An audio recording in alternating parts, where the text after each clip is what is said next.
For his main purpose of going to Rome, however, Luther was less successful.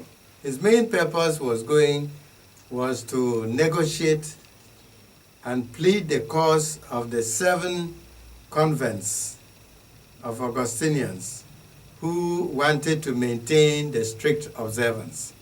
So he didn't seem to be very successful. The strict observance lost their case, and Luther himself changed his mind when he came back. Luther was called back to Wittenberg in the summer of 1511, and in 1512 he obtained his theological doctorate degree in Wittenberg.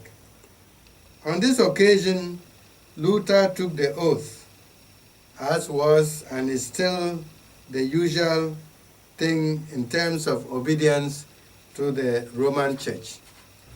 In the same year, that is 1512, he became professor of sacred scripture and held the chair until his death.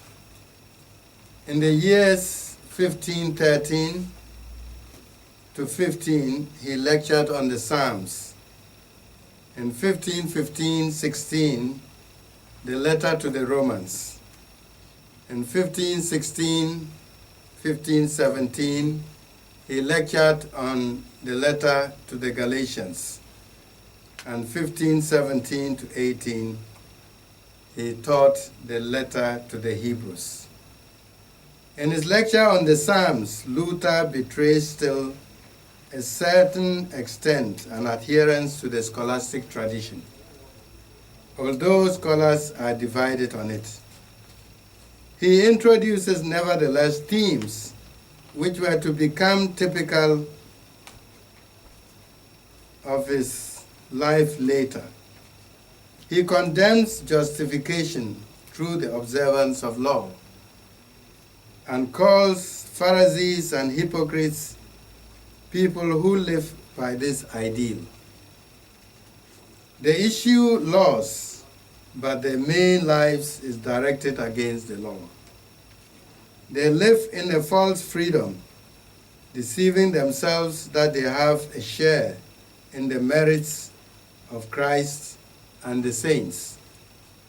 Already here we notice the main themes: justification through works, trust in human possibilities, which Luther will later on point out as basic mistake or deviation in the theological teaching of the Roman Church. No break, however, could be noted neither in his lectures nor in his commentary to the Psalms during this period.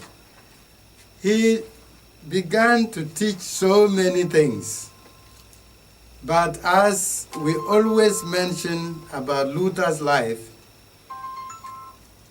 Luther never wanted a break with his mother church. But he taught many things which were bound to be in conflict with the official teaching of the Catholic Church at the time. And when he was finally tried, it is the attitude which those cardinals who were selected to try Luther, as well as his own intransigence, which pushed him finally to break officially with the Roman Church.